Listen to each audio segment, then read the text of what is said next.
ጄኔራሉ 4 ኪሎን ሲረግጡ ከወዲያ ውጊያ ተቀጣጥሏል። በውጊያው የሌላ ሀገር ጦር የኢትዮጵያን ድንበር ጥሶ መግባቱም እየተሰማ ነው። ጄኔራል ታደሰ ወረደ አብይ ወልቃይት ላይ እርምጃ ይወሰዱ ባሉ በሰዓታት ውስጥ ሻንጣቸውን ሸክፈው 4 ኪሎ ተከስተዋል። ከወዲያ ደግሞ በአስመራ ሚስጥራዊ ውይይት መደረጉን ቢቢሲ በፊት ገጹ ይዞ ወጥቷል። ጤና ይስጥልኝ አክብሮታዊ ሰላምታችን በያላችሁበት የዓለም ዳርቻ ይድረሳችሁ። የተወደዳችሁ የአንድ አፍታ ሚዲያ ቤተሰቦች ከአንድ አፍታ ላሁኑ የተደመጡ ወቅታዊ መረጃዎችን አጠናክረናል። ዋና ዋናዎቹን በማስቀደም እንጀምራለን። ጌታቸው ረዳ ከባባድ ሚስጥሮችን አጋልጠው ተከስተዋል። ጉድ ስሙ ሲሉም የተጻጻፏቸውን ደብዳቤዎች ሳይቀር አደባባይ አስጥተውታል። የጌታቸው እጅ በአፍ የሚያስጭኑ አዳዲስ ሚስጥሮች መቀሌ መሸጉ አመራሮችን ያበሳጨ ሆኗል። እናስደምጣቸዋለን። አስመራ ቤተ መንግስት ሚስጥራዊ ውይይት መደረጉ ታወቀ። በድንገት ኤርትራ የገቡት ከፍተኛ ባለስልጣናት ከሻዕቢያ አመራሮች ጋር እንደመከሩ ተረጋግጧል። ዝግ ነበር የተባለው ስብሰባ በአሰብና በኢትዮጵያ ጉዳይ ላይ ያተኮረ ነው ተብሏል። እንመለስበታለን። ጄኔራል ታደሰ ወረደ 4 ኪሎን ሲረግጡ ህወሓት ለዓለም አቀፉ ማህበረሰብ ጉድ አሰምቷል። ብልጽግናን አደብ አስገዙልን ሲል ተጣርቷል።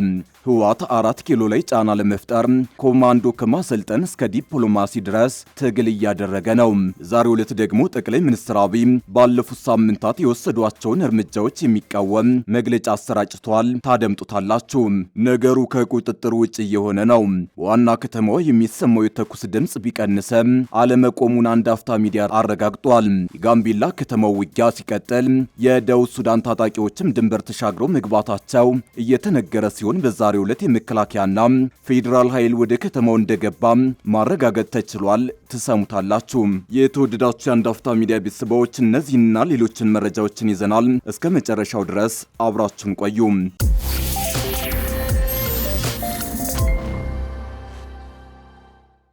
ጌታቸው ረዳ ከባባድ ሚስጥሮችን አጋልጠው ተከስተዋል። ጉድ ስሙ ሲሉም የተጻጻፏቸውን ደብዳቤዎች ሳይቀር አደባባይ አስጥተውታል። የጌታቸው እጅ በአፍ የሚያስጭኑ አዳዲስ ሚስጥሮች መቀሌ የመሸጉ አመራሮችን ያበሳጨ ሆኗል። ጌታቸው ረዳ ከደብረ ጽዮን ጋር የተጻጻፉትን ደብዳቤ ይፋ አድርገዋል። ደብረ ጽዮን እያጣደፈ ነበር ያሉት ጌታቸው ከአልጄዚራ ቃለ መጠይቅ በኋላ ስለተነሳባቸው ትችት መልስ ሰጥተዋል። አቶ ጌታቸው ረዳ ከአልጄዚራው ሙግት በኋላ ሰፊ ጽሑፍ አሰራጭተዋል።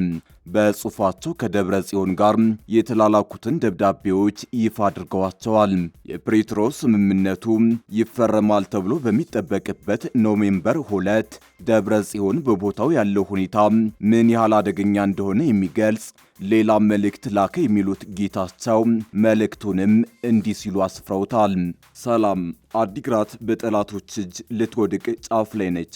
የግጭት ማቆም ስምምነቱ ዛሬ መፈረም ከተቻለ ጥሩ ነው። ካልሆነ እንዴት መከላከል እንደምንቀጥል ስትራቴጂያዊ ውሳኔያችንን ዛሬ ማታ ወስነን ትግበራ እንጀምራለን የሚል መልእክት ላከልኝ ብለዋል።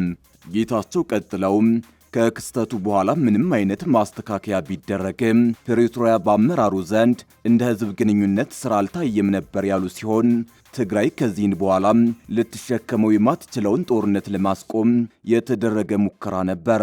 በኋላ ላይ በትግራይ በተሰጡ ብዙ አስተያየቶች አብዛኛውን ጊዜ በህጋዊነት ሽኩቻ ውስጥ ባሉ ልሂቃን የሚመሩት ልዑካን ቡድን ምዕራብ ትግራይን አሳልፎ ለመስጠት እንደፈለገ ወይም ህገ መንግስታዊ የድንበር ጥያቄዎችን እንደተወ ይናገራሉ። የሆነው ግን ይህ አይደለም በማለት የፕሪቶሪያን ስምምነት ሰሞን የነበረውን ሁነት አብራርተዋል። ይቀጥሉናም በመጨረሻዎቹ ሰዓታት ለመፈራረስ የተቃረበው በፌዴራሉ ወገን ነበር። እነሱም ከጠንካራ አቋም በመነሳት ይደራደሩ ነበር።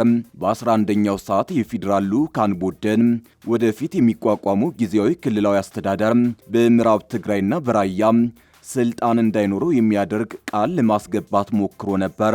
ለትግራይ ወገን ይህ አንቀጽ በፖለቲካዊ መልኩ ተቀባይነት የሌለው ነበር። ትግራይን ወይ ጥያቄዋን እንድትተው ወይም ከድርድሩ እንድትወጣ የሚያስገድድ ነበር።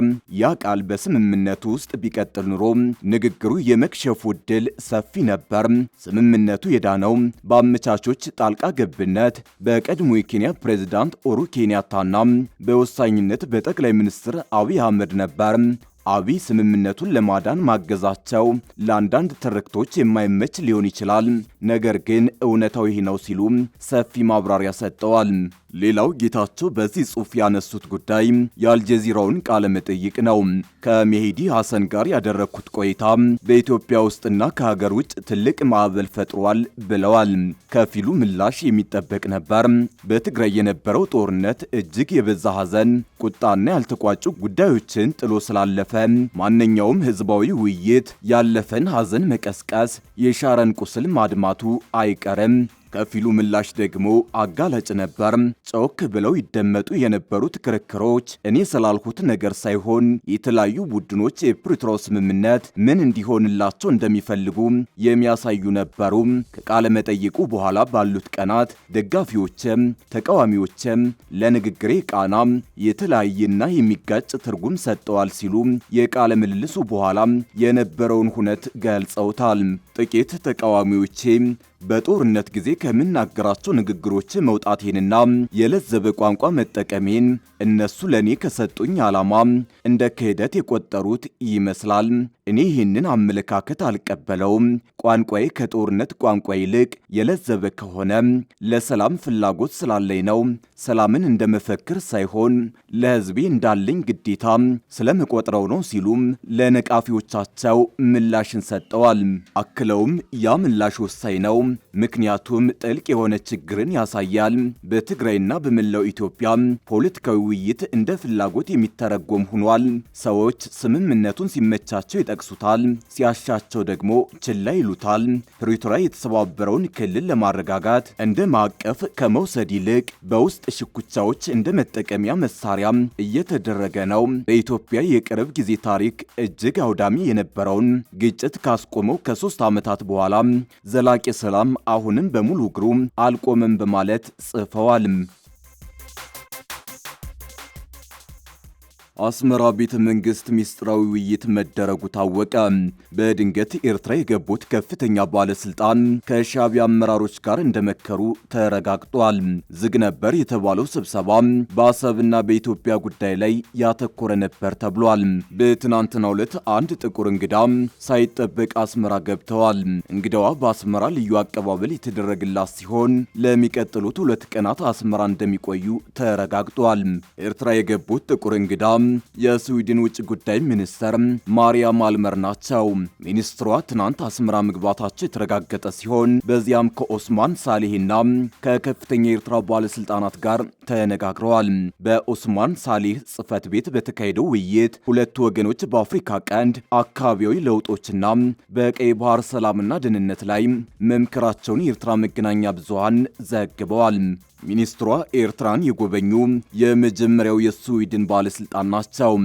ሁለት ሚኒስትሮች በሁለትዮሽ ግንኙነታቸው ላይ መወያየታቸውንም ነው ዘገባው ያመላከተው። በስቶክሆልምና በአስመራ መካከል ያለው ዲፕሎማሲያዊ ግንኙነት በሰብአዊ መብት ጉዳዮች ምክንያት ላለፉት 10 ዓመታት ሻካራ ነበር። ከ25 ዓመታት በላይ ተደብቆ የቆየው የጋዜጠኛ ዳዊት ኢሳቅ ጉዳይም በሁለቱ ሀገራት መካከል አለመግባባት የፈጠረው ትልቅ ጉዳይ ነው። ሴቲት የተባለውን ጋዜጣ መስራቾች አንዱ የሆነው ዳዊት የስዊድን ዜግነት ያለው ኤርትራዊ ነው።